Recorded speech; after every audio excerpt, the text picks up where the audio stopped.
Thanks for tuning in, everyone. I'm your host, Konrad, on Wednesday Night Reviews. And from superheroes to average Joes, here's what I read this week. So I finished up the Marvel House of X, Powers of X collection. I've got the hardcover here, and as you can see, it is a rather massive book. And this is my first actual X-Men book. I've read comics a long time. I've loved the movies and the TV shows, specifically the 92 animated series. But I've never actually picked up and really read what I would consider an X-Men book. I've read Mr. and Mrs. X that came out about a year ago, and I loved it. And I thought this was time to really give X-Men a shot. And just as I was feeling that way, I happened to walk into my local shop and see this massive behemoth. And this was the book that my local comic shop owner recommended to me. And the reason for that is it is a hard restart of the world of X-Men. And if you're sleeping on X-Men for any reason, or you're not sure how to jump on because there's so many books, grab this. Now, I have the expensive giant hardcover copy, and you can actually get it as a trade paperback, but there are advantages to this version that I will explain, but I don't think it would take away from your experience of the book if you didn't get this version. So just so you're all aware, so the writer of all 12 issues of this series, because it collects two different series, the House of X numbers 1 through 6 and the Powers of X numbers 1 through 6, that worked in conjunction, as they do in this book. So the writer of all of this is Jonathan Hickman, and the House of X artist is Pepe Larraz with Marte Gracia, and the Powers of X artist is R.B. Silve with Adriano de Bendetto. And this is a fabulous book. It truly is. It is my jump-on point, as I mentioned, from X-Men. And it's got an awesome cover. And we're going to slip this off. And this is what you're left with. So I always like when I get to take off the hardcover and see the print. And this book is gorgeous. Now, there is a lot of history of X-Men, not only like as a pop culture icon, but the actual canon of X-Men. It is complicated, it is huge and ginormous, and that's why, for me even, it's intimidating to try and just jump on. What this book did that I think shows just how crazy talented Hickman is he took all of these elements and all of these extremely wide range of characters throughout a universe and gives you the most complex time travel story with multiple versions of reality, but making it the most simple thing to read. So at no point while I was reading this book did I ever get lost or not understand what was going on. There were certain things that are kept in and revealed, as a good story should, but you never feel out of the loop. Now, the main reason for that is, one, each of these comics, because it goes House of X, Power of X1, House of X, Power of X2, and they tag on to each other. But while you're reading, it actually goes through and gives you these amazing illustrations where it explains everything to you. So I'm just going to show you an example of one, and that would be this. So these things always bridge basically two separate issues. So if you've got the end of an issue, you'll have this bridge thing, and then you usually get another chunk. So this is explaining what an omega cycle is. And as you can see, it's textbook-like. It's very, very detailed, and it comes with huge infographics, which, believe it or not, really do aid in the understanding of it, because I'd never come across the omega cycle and how the omega sentinel process affects a human from infection, nesting, replication, dormancy, activation, union, adaptation, and then omega. And that is very complex stuff to cover, and I'm sure if you've never read X-Men before, that's intimidating, and it sure as hell was for me. So by having pages like this interspersed throughout the story, there's never a time where you're not sure what's going on. It's a little rough in the beginning because when you read those first 2 issues, they're very drastically different. One takes place in technically the past, but I suppose the present, and another takes place in the far off future. And they just sort of throw that on you, but you quickly pick it up. They give you the dates, not a big deal. And it absorbs you in. And Hickman does this ridiculous job of absorbing you into this story and really easily connecting how, an event hundreds of years into the future affects Charles Xavier and why Charles is different now. And it is hard to say if there's a protagonist in this series because it is so wide with so many characters. But if I had to pick one, it would be Moira X, whom it centers around because of her mutant power and how she works.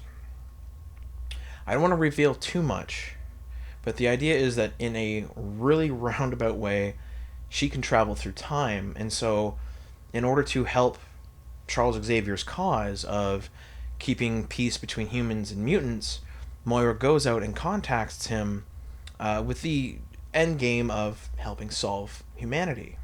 Now, this is easily my favorite version of the X-Men for one very simple reason. As someone who's never read the comics, I know Charles Xavier as someone who only wants peace between humans and mutants and will do anything he can to help that process along, where Magneto is someone who frankly doesn't care about them. He wants a segregated society and to be happy. In this comic, we have the perfect merger of both. So within this world, within this the present of this world, of this huge story, Charles and Magneto have worked out their differences, and in a terrifying fashion, they're living together, working on mutant kind's utopia. And they are in no way subtle about the fact that they're going to do it, and humanity better not get in their way.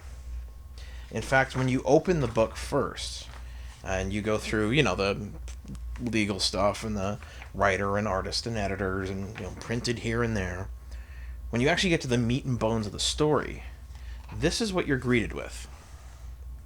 It's a very simple, basically blank page, and it reads, "Humans of the planet Earth, while you slept, the world changed." And that is the essence of this whole story. And it's about basically mutants, Xavier, Magneto, and a ridiculous amount of others finding a way to create safety for mutants once and for all. Charles goes a more,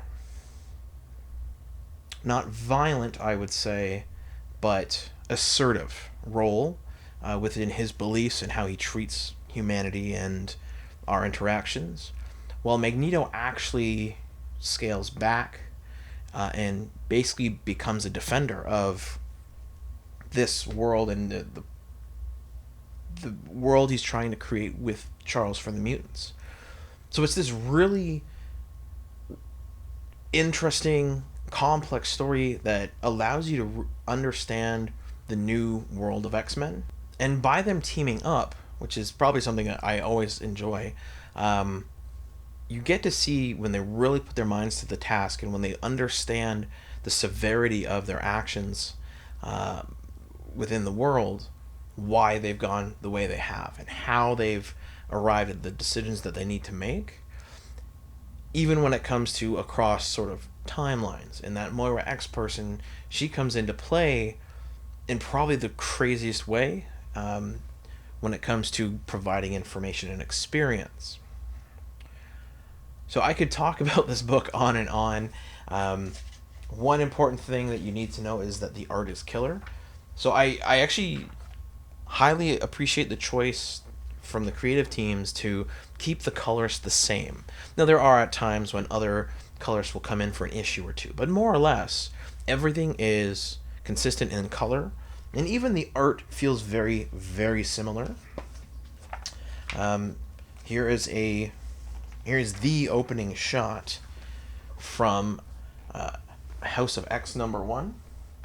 So you can see on this page here, this man in the black suit with the crazy helmet on his head. That's Xavier. That is Charles as he is in the current timeline. And that's the style throughout the book. It's very detailed. The coloring is frankly ridiculously good. You get a lot of textures and lighting out of the coloring that you don't from just the illustration itself. And oh, here's a lovely shot of Magneto that I happen to enjoy. And he's also sporting the white as opposed to red or any other color. And this is art from the secondary artist. Now there is a difference, of course, different artists, but overall they've either consulted with each other or happen to have very similar styles that allow this book just to flow. So you never feel like you're reading two different series.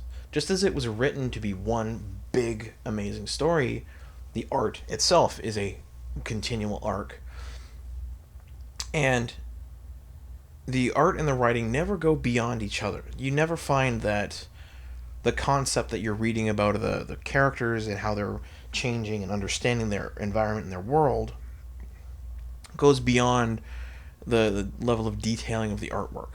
And the art itself never takes you to a place that in any way emotionally or on scale disconnects with Hickman's writing. So the entire team that worked on this did a stunning job.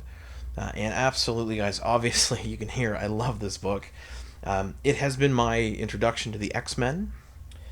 And I absolutely think that if you're not X-Men ready yet, if you haven't found a spot where you want to jump on, or you're just kind of curious, this is the spot. So guys, obviously, like I said, solid book. The writing is ridiculous. The art is gorgeous. And the art and writing go so well together. Guaranteed 3 stars. I was extremely enthusiastic about this. And as someone who's never read an X-Men book, this makes me want to go out and get the next trade paperback, which I believe is out now. And so that's why I'm going to give this book 4 stars.